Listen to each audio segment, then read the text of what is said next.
Welcome to Raging Bullets, a DC Comics fan podcast, episode 832. We look at Lanterns Season 1 pilot.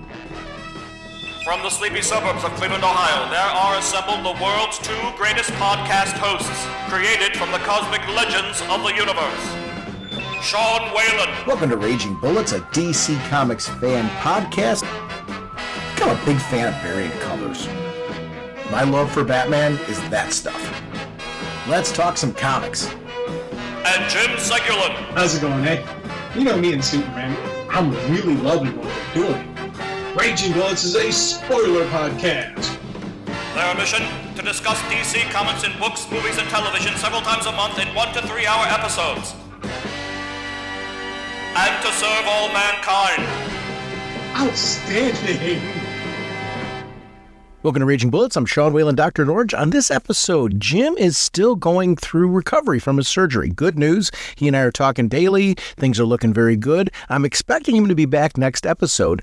But once again, I'm joined by special guests Phil Patrick and James William Stubbs. We're going to have a spoiler-filled discussion on Lanterns Season 1 from HBO Max. We are sponsored, as always, by DCB Service and InStockTrades.com. Over at DCBService.com, you can pre-order right now Batman the Bronze Age Omnibus hardcover. This is a DCBS exclusive edition. $125 regularly, 30% off, only $87.50. A show favorite is Batman Beyond the White Knight. The deluxe edition hardcover is $49.99 regularly, 38% off, only $30.99. I want to thank DCB Service for supporting our show. Over at InStockTrades.com, they have their new releases. We have 100 Bullets trade paperback book 5, the 2026 edition, $39.99 regularly, 40% off, only $23.99.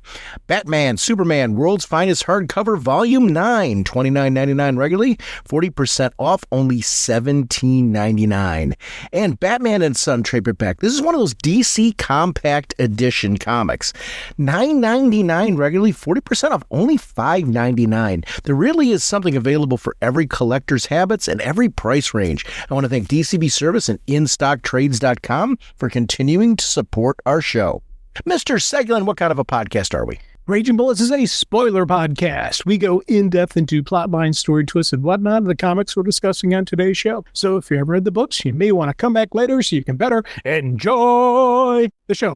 Let's talk some comics. Carter Hall, scientific genius from a far-off world, flies into action as Hawkman. Joining me again this episode is going to be friends of the show, Philip Patrick and James William Stubbs. Guys, welcome back to the show. Hey. Not a hoax, not a dream, not an imaginary story. We're back because you demanded it, maybe. Because Jim demanded it. One of the things that happened during our last episode recording is that Lanterns was released, the brand new TV show, highly anticipated. So let's talk about that first. Was this on your guys' radar? Where are you on superhero shows? Is that a thing for you? Has it always been a thing for you? And Phil, why don't we start with you? What was your background with TV shows, and what was your background with this? Was this something on your radar? Well, this was definitely something on my radar. I've been trying to watch all the current TV shows that go along with our James Gunn's DCU or whatever they're calling it this week. Definitely in terms of, cartoons, obviously, but definitely live action. I think my first foray was the new Lois and Clark, the New Adventures of Superman. And I certainly dabbled in the Arrowverse a little bit, and not really focusing on it too much, not because I didn't like the product, but the thing is, there's just so much content out there. So much content, so little time. So I definitely enjoyed the Arrowverse, but here's something that might shock people. I've never seen an episode of Smallville before. I know it exists, but I've never seen it. And that might be surprising coming from a big Superman fan like myself, but that's for a whole nother episode to talk about that. I would recommend if you do decide to dabble in it, listen to the Talkville podcast while you're doing it. Listen to the episode, and then because Welling and Rosenbaum are doing a episode by episode podcast that matches it as a companion.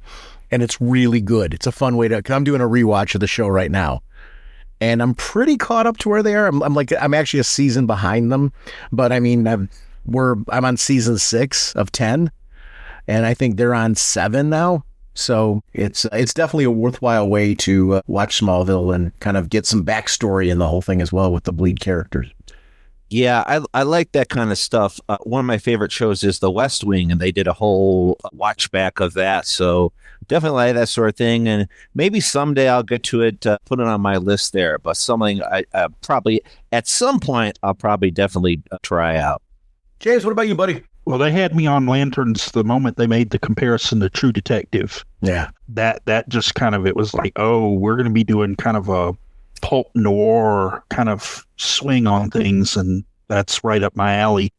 But as far as my history with DC TV, I mean, obviously, if you discount the animated stuff, which started very young with Super Friends, it was obviously the Adam West Batman, and then I never really got too much into Lois and Clark. That was more of my sisters. My sisters loved that show, I think largely just because Pretty Boy. But I did watch a little bit of Smallville. I think I watched the first 3 or 4 seasons of it, and I just kind of drifted off of it, which kind of tends to happen. Same thing with the Arrowverse. It was like I was all into that really heavy, and then they started doing, the flashbacks start getting to be a little too much for me. It was like, oh, we're back to the island again. And then they started doing the spin-off shows, and I never really got too much into those. But my interest in the DC TV has definitely been reignited with the gun stuff. Creature Commandos, I freaking love that. I mean, I'm a big war comic guy and Western guy comics, so oh, you're doing Creature Commandos, and that's the first thing you're coming out the gate with? Yeah, sign me up. I'm on. I was born in 71, so Batman 66, and honestly, the Spider-Man 60s cartoon were like dueling banjos for me. It's always been a mixture of animation and TV, and then Adam West and Burt Ward actually did the Filmation one with Batmite. Really dug that one back in the day. Super Friends was obviously a staple and going straight on through. The way I look at it is it's so funny now, the amount of good to I'm just glad the characters on screen to now what we expect as far as quality for superhero content has changed so much. I remember an episode of The Incredible Hulk where they had Daredevil and Thor. I remember that. Two different ones. Yeah, it was classic. Yeah, yes. Thor was the biker. Yes, yeah. Exactly. And those were ones, like now, it's cringeworthy. But back in the day, it was like, Thor, he's on screen. He's not Thor, but he's Thor, and he's on screen. And I loved that stuff as it was going through, just because they were expanding. And now it's like, oh my gosh, the stuff that we think is, people say that was garbage. I'm like, really? You have no idea what garbage really is. Like they slapped a name on a lot of things back in the day, and it wasn't actually a thing. Let me introduce you to Birds of Prey. Oh, geez. Yeah, Birds of Prey, that TV show. I forgot about that one. I'd have to rewatch that, because I remember that one being one that I was just glad they had Birds of Prey on TV.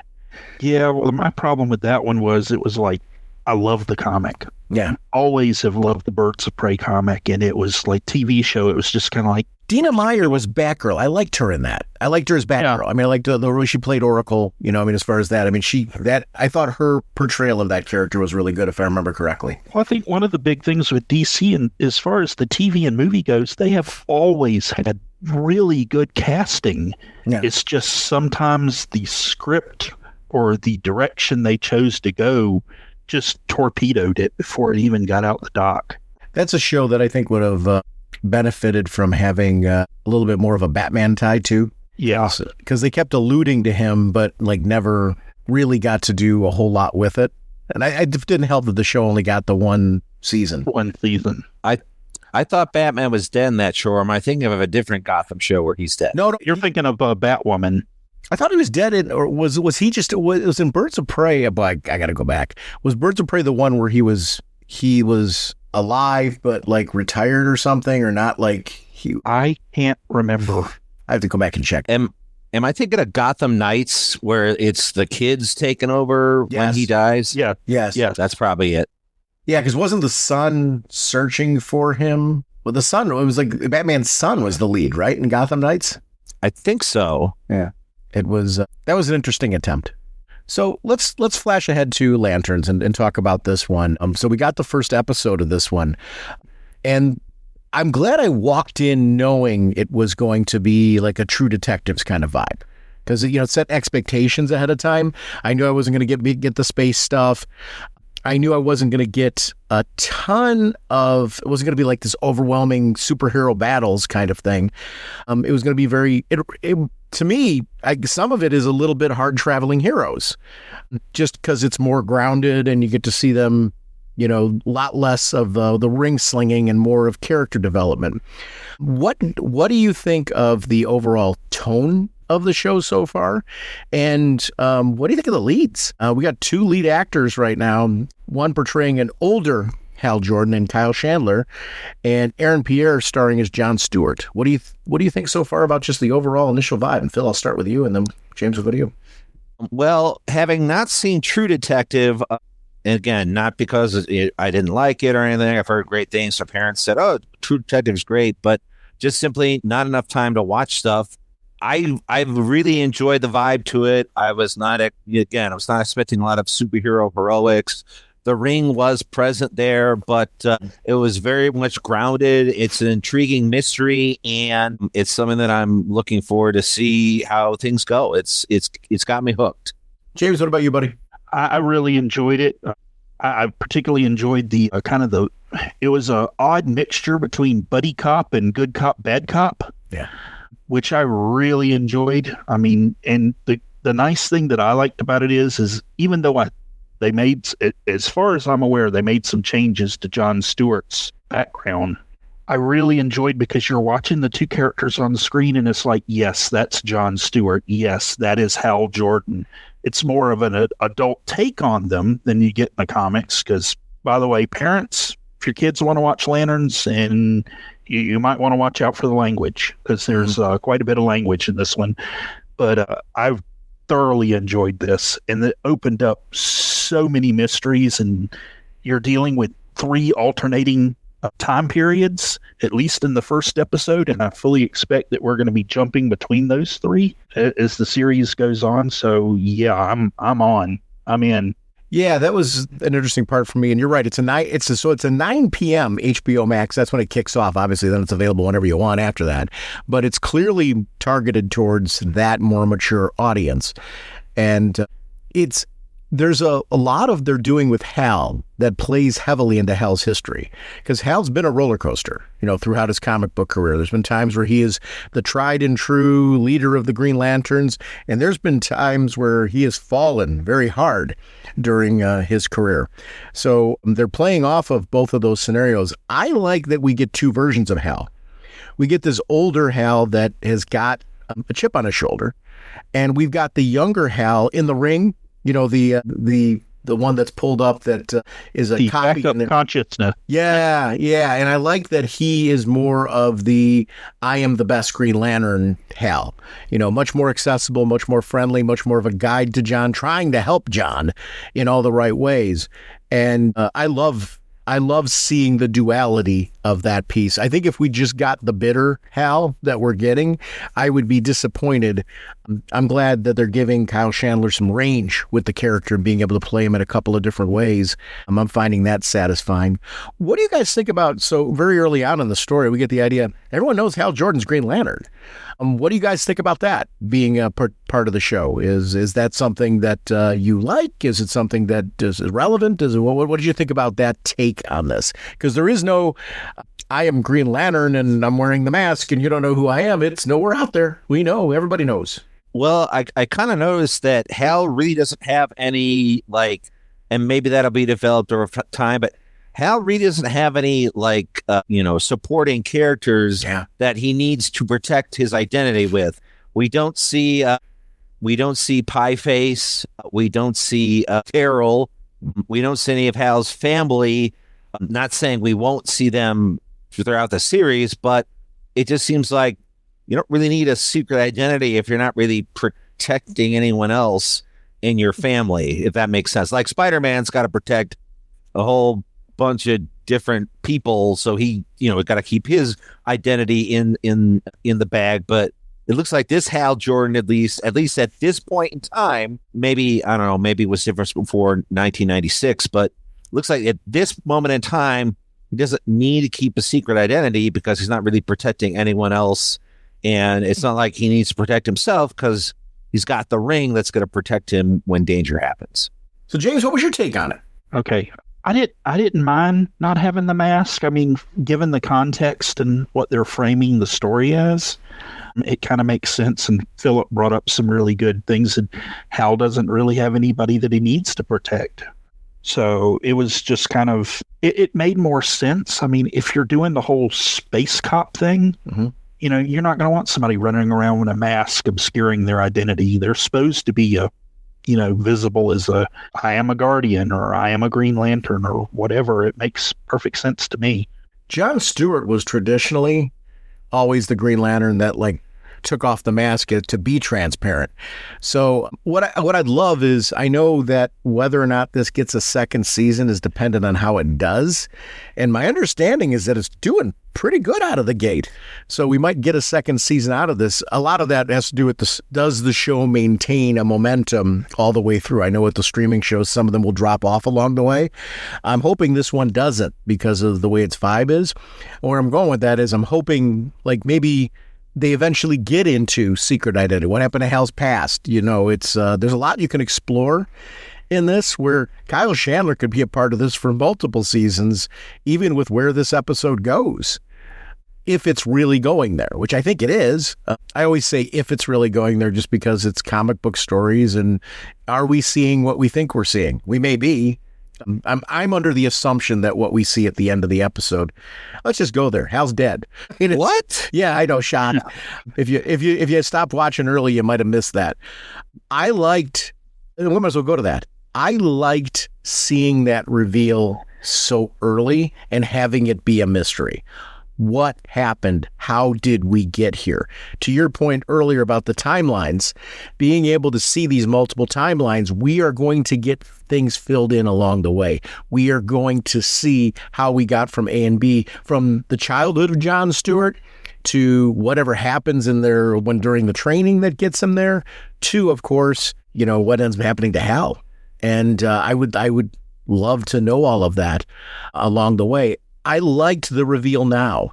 If you guys haven't listened to it, anybody listen to this right now, DC's official podcast, they have an episode-by-episode Lanterns. So anybody listen to this, I encourage you to go check that out, because there's an interview with the writers.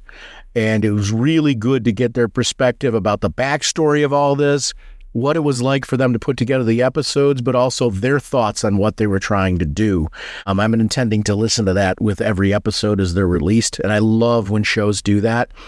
So there's a nice companion podcast that's official.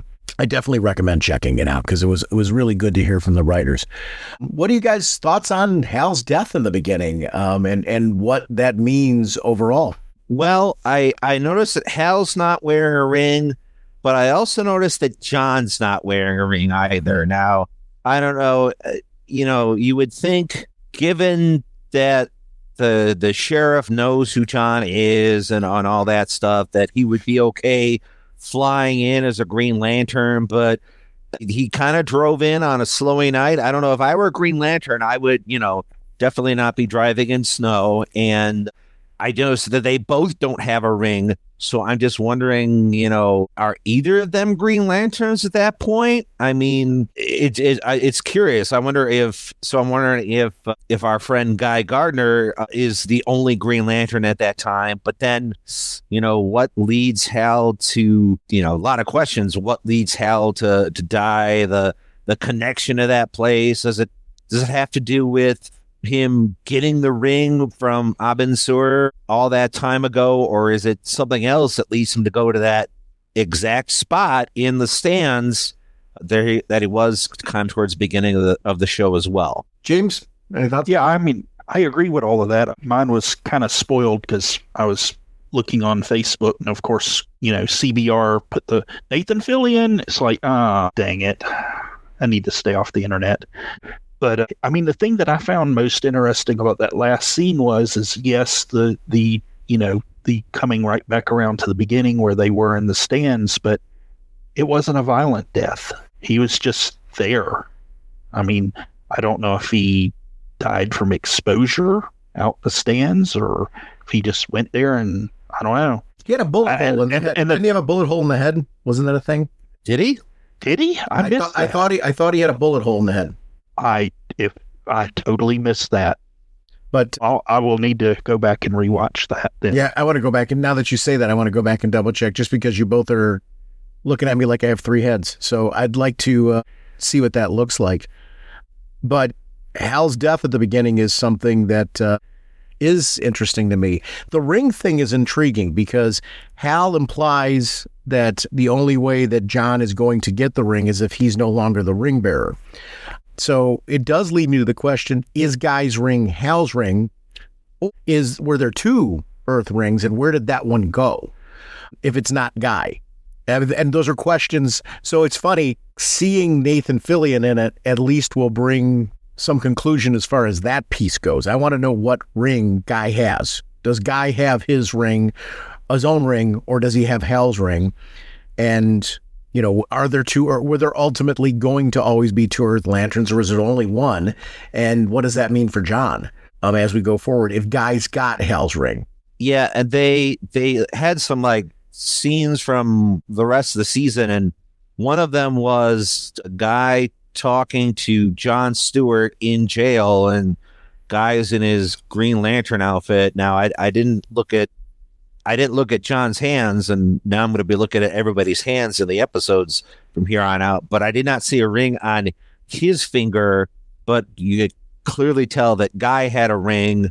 But then also, when was that conversation taking place? So it'll be something to figure out as we go forward, for sure. Agreed. Hey, so let's talk about John's childhood, if we can. Go back to his a little bit, because that was a piece, James, you alluded to this earlier, how there might be, some changes or some, alterations in John's, and that's not uncommon for Jon Stewart. Jon Stewart's had some tweaks along the way to his backstory as he's evolved over time as a character.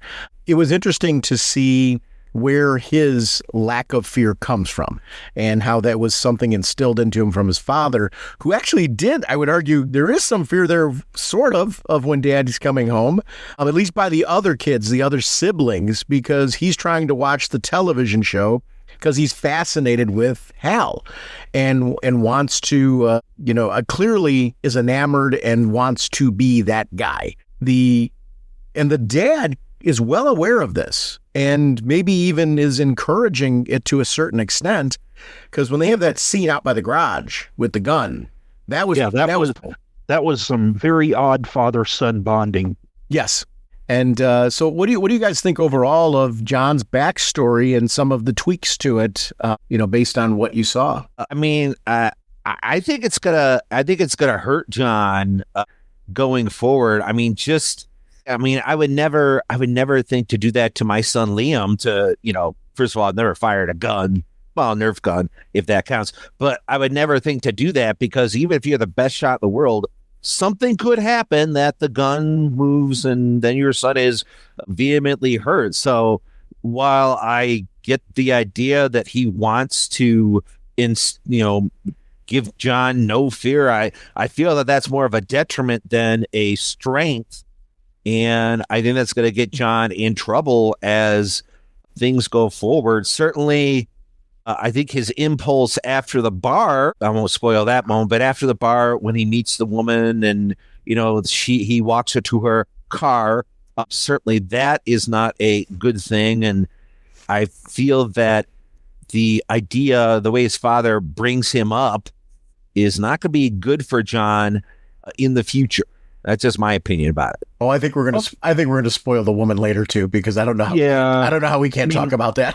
I was glad to see that they kept that he was a Marine sniper. Yeah, which makes sense when you bring in the whole militia thing at the ranch. The one thing that and my background on Jon Stewart is not extensive, but I don't ever remember in the comics of him having a brother. I could be wrong, and like I said, I don't know, but I mean, the only real close relation that I've known recently with Jon Stewart is Ellie, and that's his granddaughter, I believe, right? I believe so. Yeah, you're talking about the one she's been a construct recently? Yeah, in Green Lantern Corps, yeah.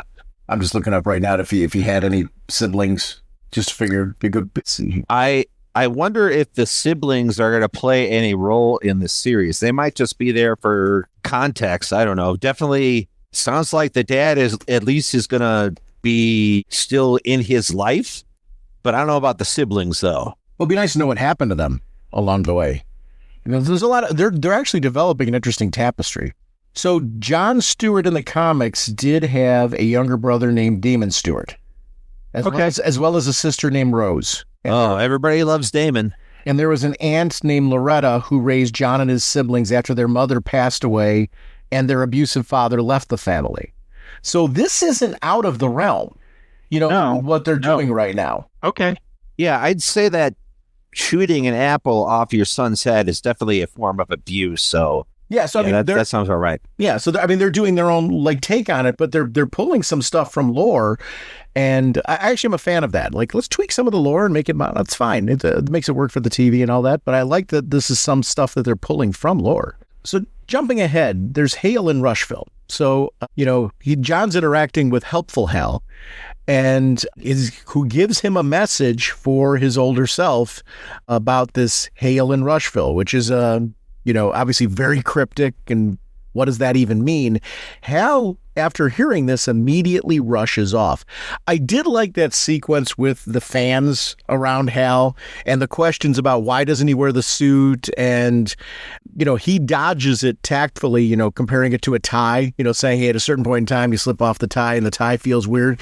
There's a point to that, because I find myself doing that at work as well, but I do feel that's also a mask of Hal's real reasons. There's been, obviously, we're seeing a darker Hal. We're seeing a Hal that's, he's certainly not the Hal that's in the ring.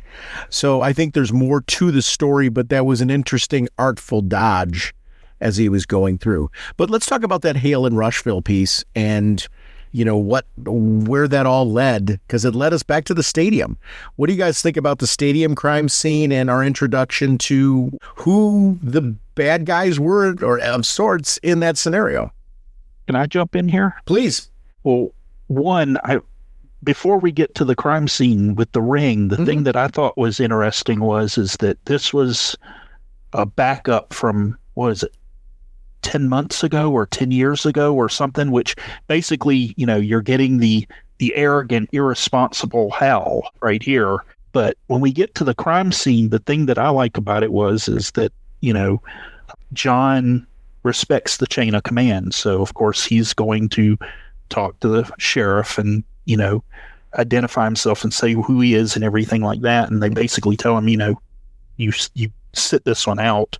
And I enjoyed, their discussion up in the bleachers where, it's like, what do you think? And you go through it, and you have Jon Stewart's, because I believe he played football, so he had the whole thing where he's like, yes, this was the kicking block and blah, blah, blah.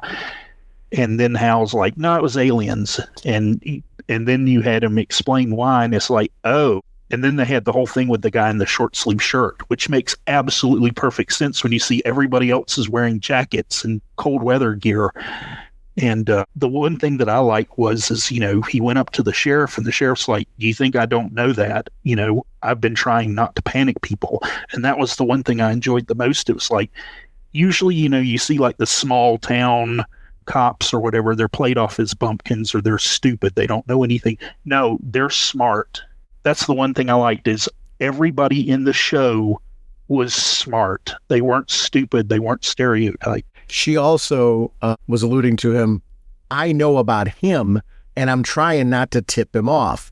And I love that John realized, oh, I effed up. Yeah. And that because he took off running because of the fact that John basically tipped him off.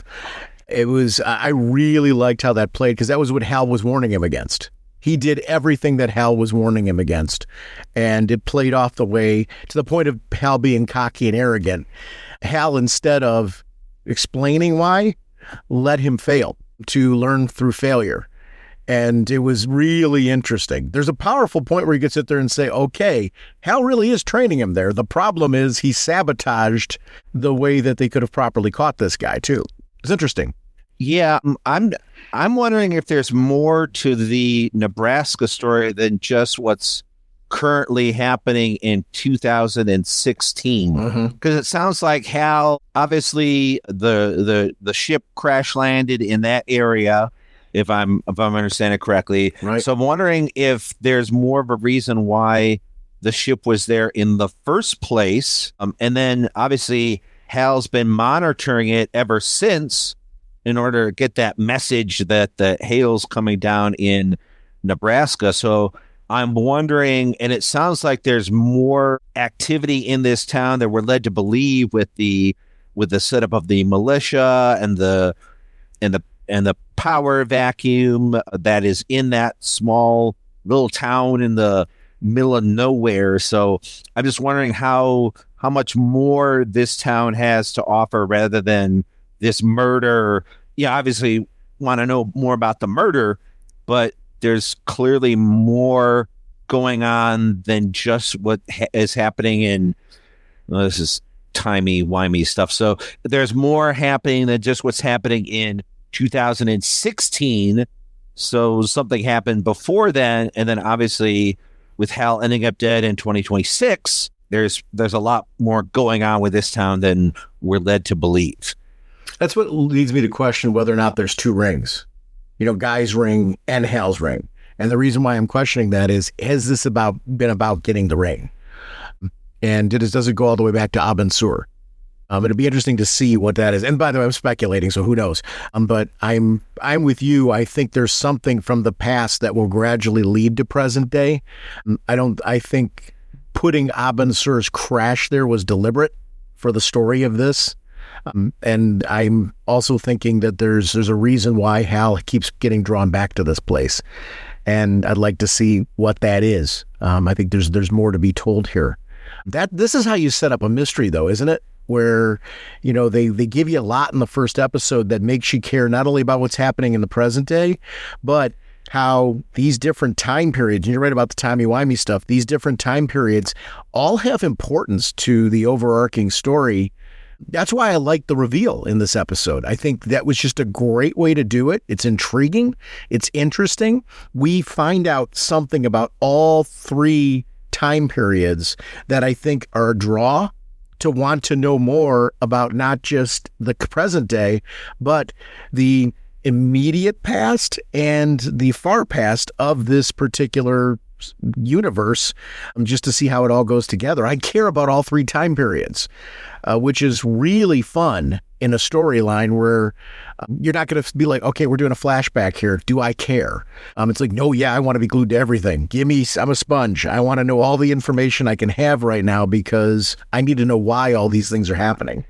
That's cool. That's a cool way to set up a show.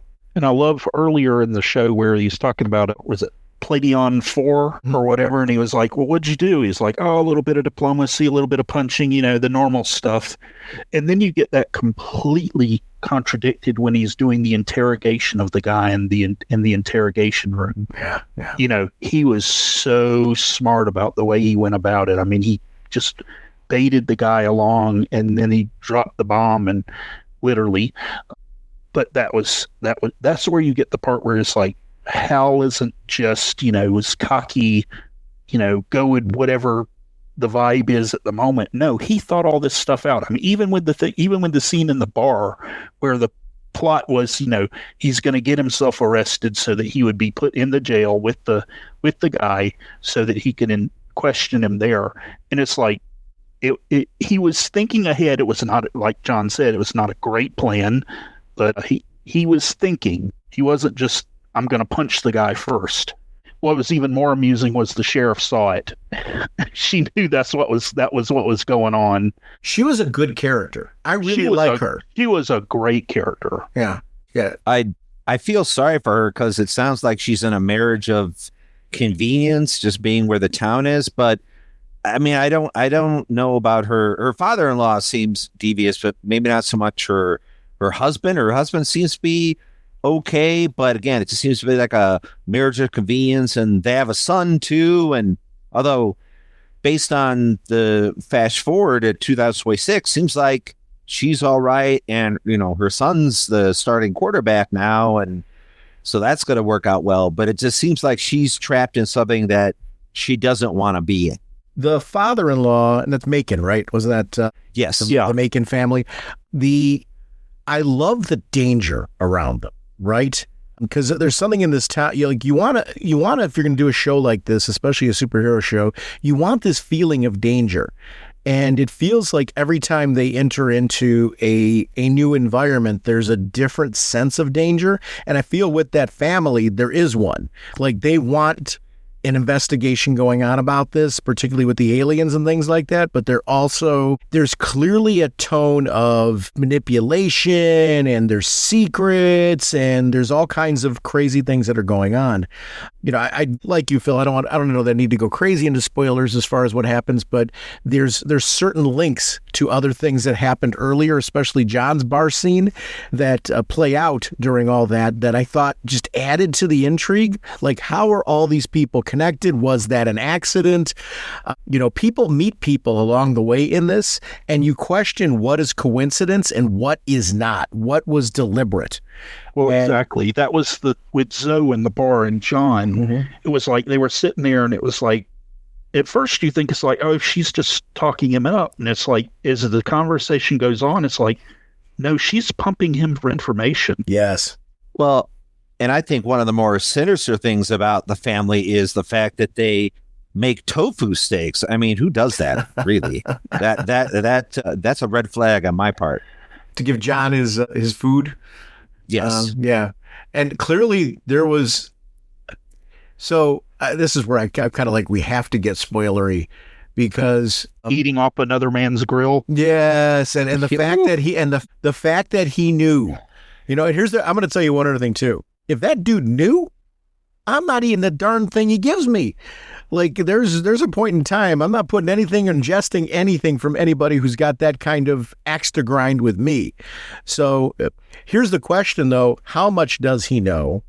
And did he know beforehand that she was going to meet him? Like, there's all kinds of questions I have about who knows what and when they knew, and what the purpose of all that is. And is she against her husband, against him, or is she on the same side of him? Not husband, but I mean, it's that's the husband. Yeah, I mean, it's I don't know what that relationship is like, and I find stuff like that intriguing.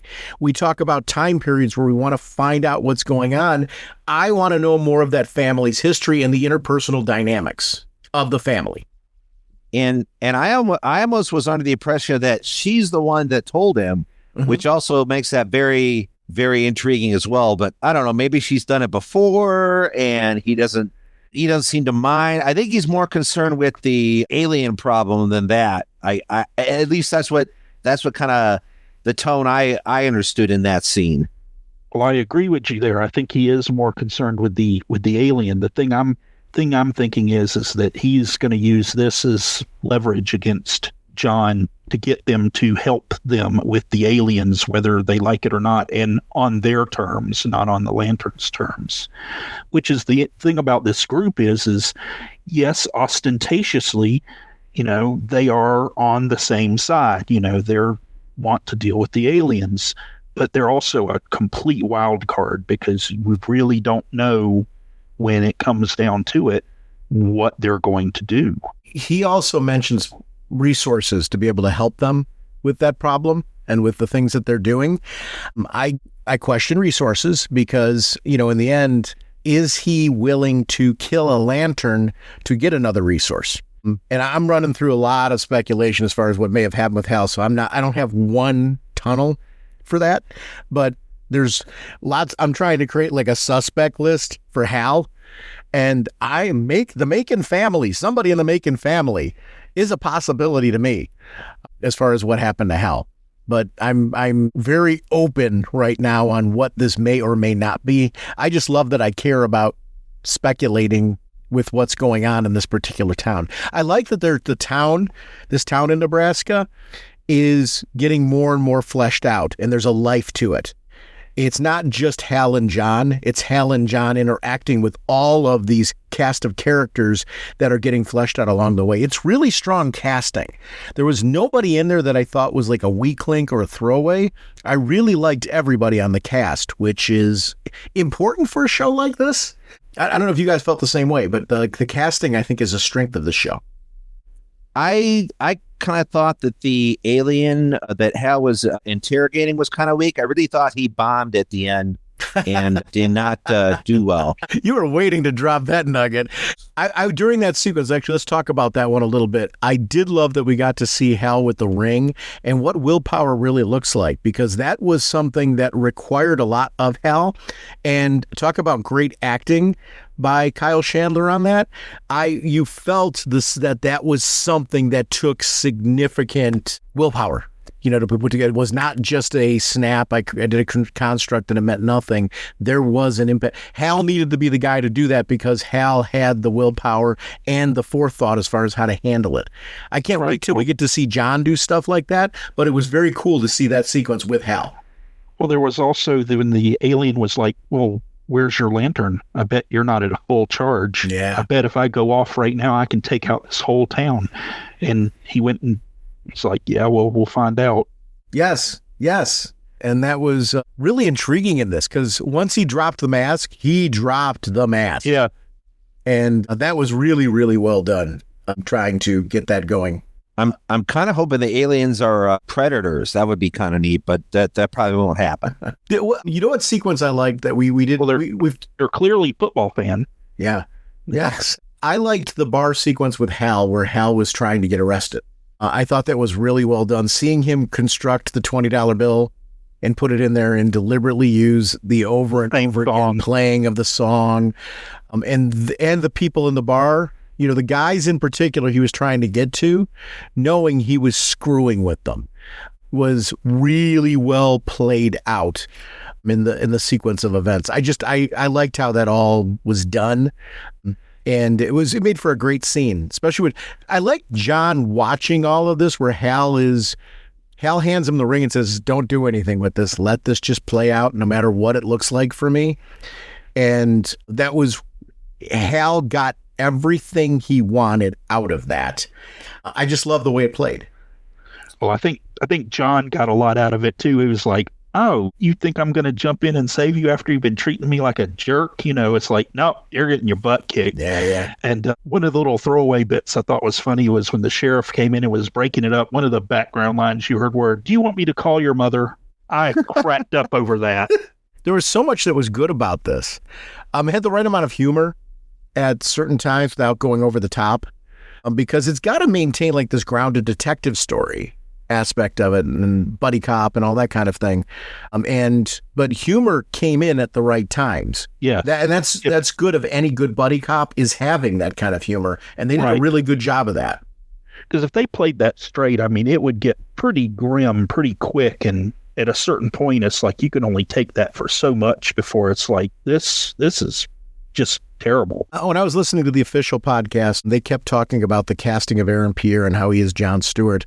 And I couldn't agree with that more. And I think he works on two levels. He works not only as a comic book version of Jon Stewart coming in, but so many people know Jon Stewart from that Justice League Unlimited animated series. And there is a whole crowd of people that is their Green Lantern, that is their Jon Stewart. And I feel he works in a great duality of being that bridge between both. And if you've only got him from the comic books, if you only got him from the animation, I think we all can be on the same page with that's Jon Stewart. They did a really good job with that casting because of that, because I think the animated series, I know I've got a lot of friends of mine that have never touched a comic book, but loved the Batman the Animated Series right into Justice League and Justice League Unlimited, and that character became a favorite very, very quickly. And I'm glad to see that I think that he is accessible to both of those audiences. And there's just a great rapport between him and Kyle. Just the actors themselves seem to be all buddy, and I think that really helps with the show. And there is a Hawk Girl in this universe too, so there might be some more Jon Stewart adventures even after this. I hope, because I'd love to see that pairing. Well, it would make sense. I mean, if you go with there's aliens on Earth, I mean, it's not a far stretch to bring in the Thanagarian.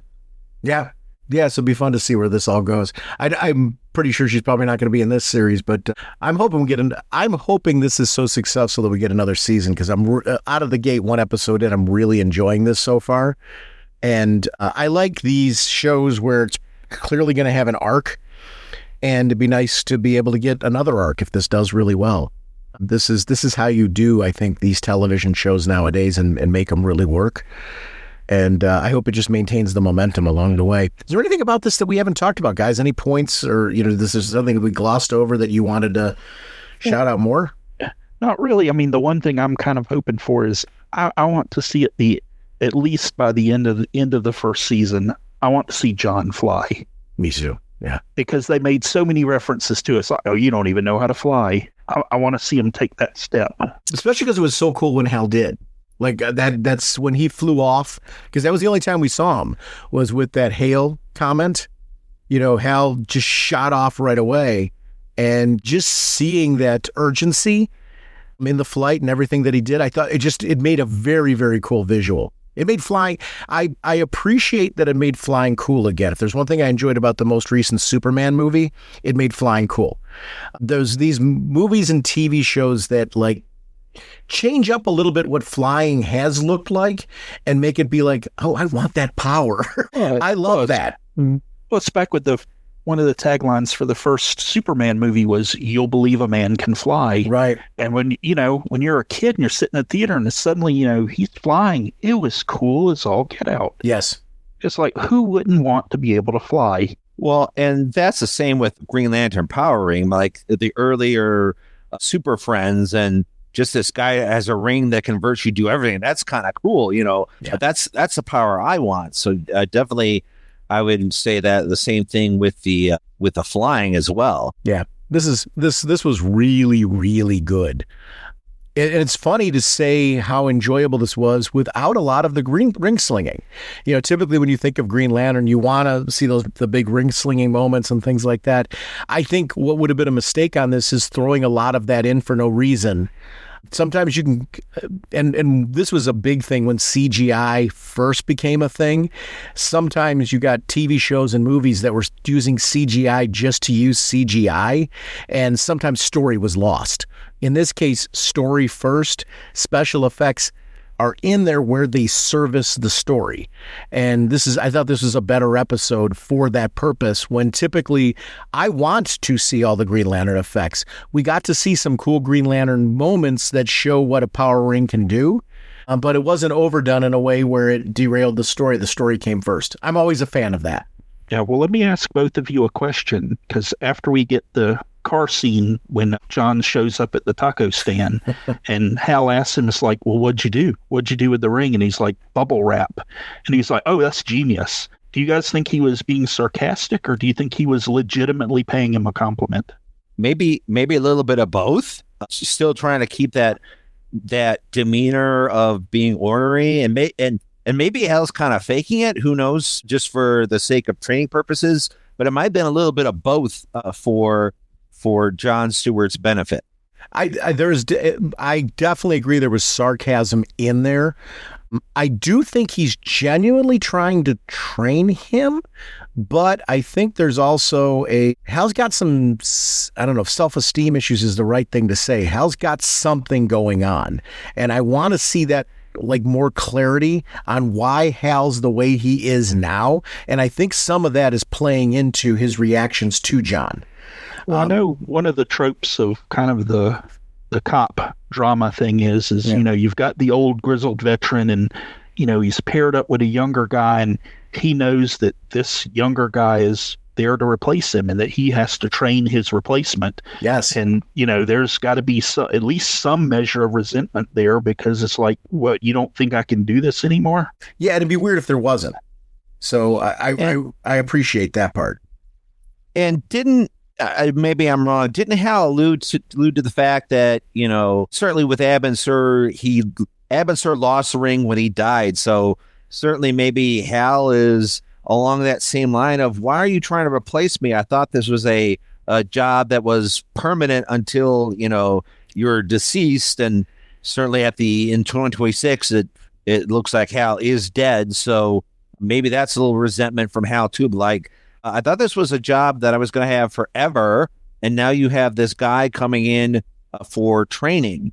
And I'm also wondering, and hopefully we'll get to see a little bit more of the Guardians. Yes. Just to figure out why John and why now? Why is Hal training a replacement, or maybe not a replacement, but a backup? Because we don't know exactly the hierarchy of what the Corps is like. Obviously in the comics, it's, backups for certain sectors, although Earth's got 5, 6, 7 Green Lanterns in DC Comics right now. Not that I don't need them, but I'm just curious as how the inner workings of the Guardians work, because they are mentioned, but we don't really know much other than what Hal talks about them.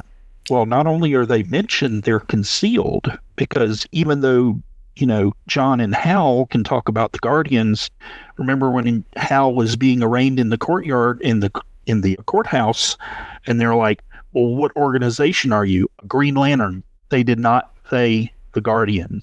Right. Oh, yeah. And they didn't say Green Lantern Corps.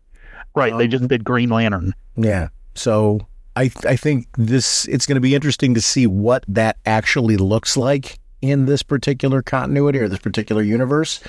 I'm intrigued by all of that. And I don't think it was like the Judge being ignorant, like, we're a small town and we don't know all that stuff. I think that's what just Hal was speaking about, and just the town knowing who the Green Lanterns are, but not really accepting their jurisdiction. So I'm wondering if there's a conflict within the town over what's happening with the militia and then everybody else who's just trying to live their lives. That would be curious. I think there's a lot of that going on, especially if the Macons are as wealthy and as powerful as we're led to believe. I do like a small town, though, where they're sitting there and having a little bit of a chip on their shoulder for the right reasons, of sitting there saying, hey, listen, I get that you were given this ring and all of a sudden you think you run over everything, but we're here day to day. I earned my spot. And you just because you come in here doesn't mean that you all of a sudden have jurisdiction here. And I do think the jurisdiction thing was a piece of all of that. I loved that. I think that sequence was great. It made them feel very real.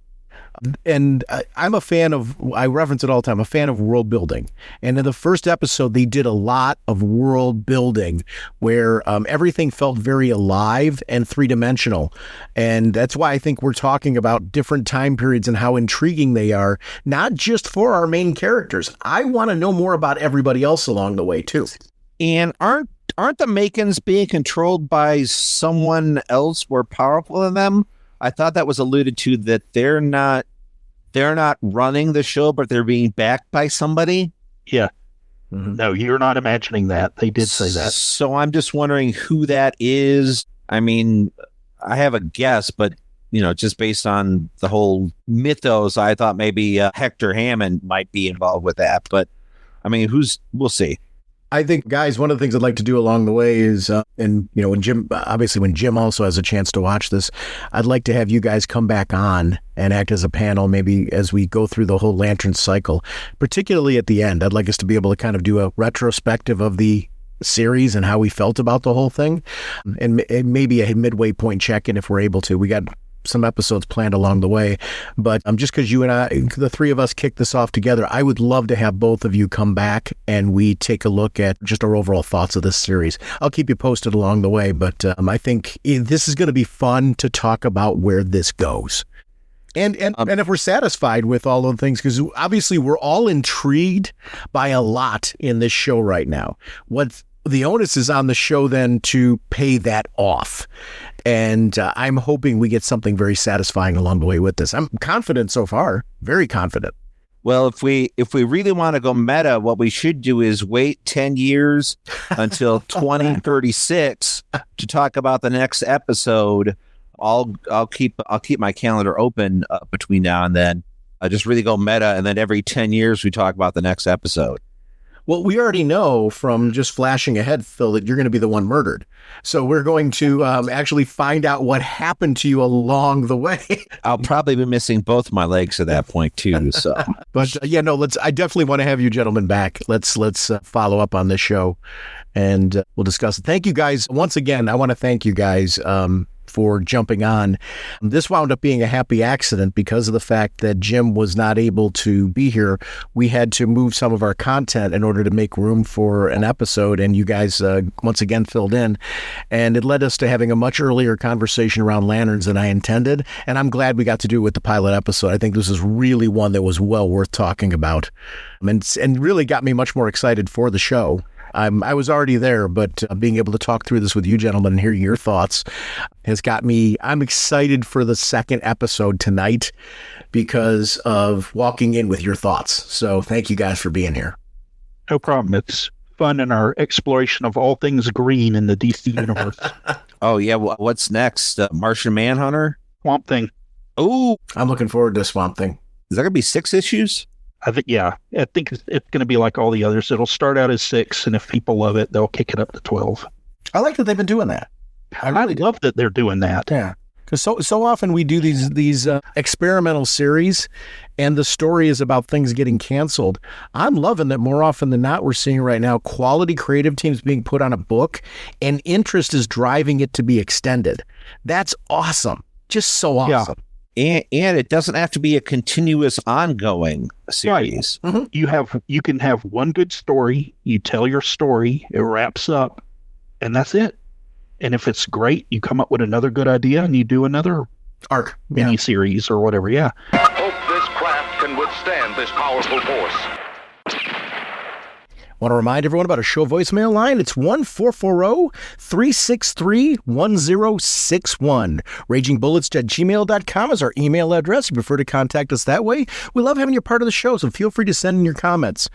Our website, of course, is RagingBullets.com, and it links into Twitter/X and also our Facebook fan page. We are proud to be part of an amazing Facebook group community. Actually, James, William, Stubbs, and Phil are both members of the Facebook group community and active participants. Appreciate both of those guys for joining us on this episode, and everyone who participates in the Facebook group community. I love all the articles and commentary that goes on there. We post all of our episodes there, and the purpose of that is give us comments. Let us know what you think. Agree, disagree with us. Expand on the thoughts and the conversation.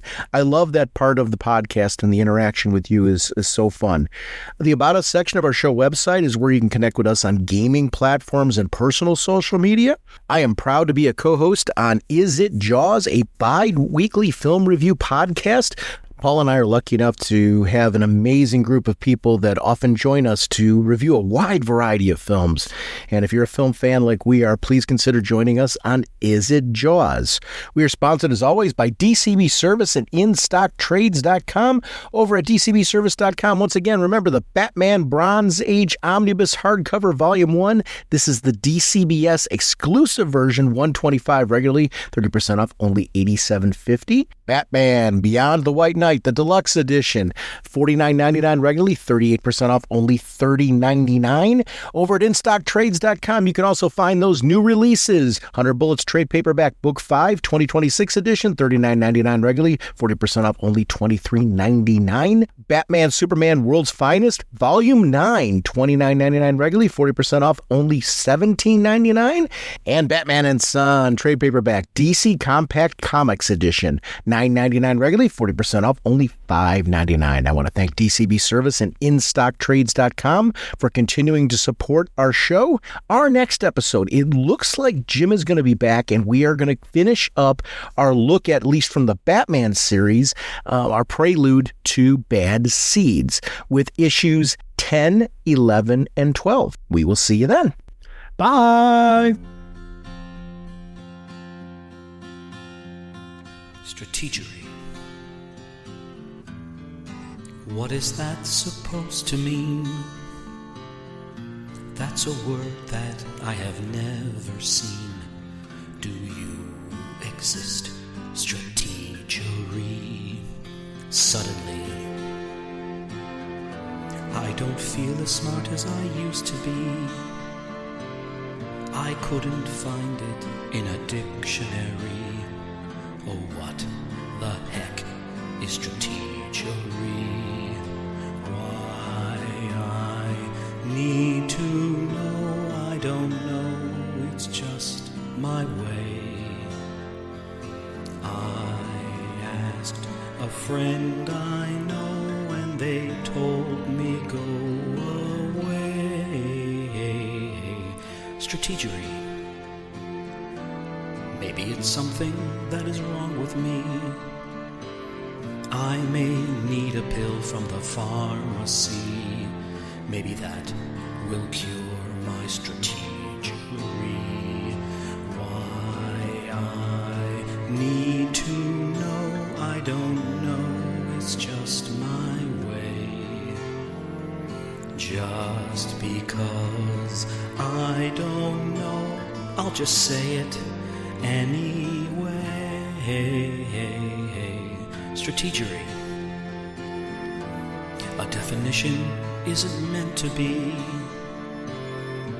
or at least one that I can see. I'm so confused. Strategery.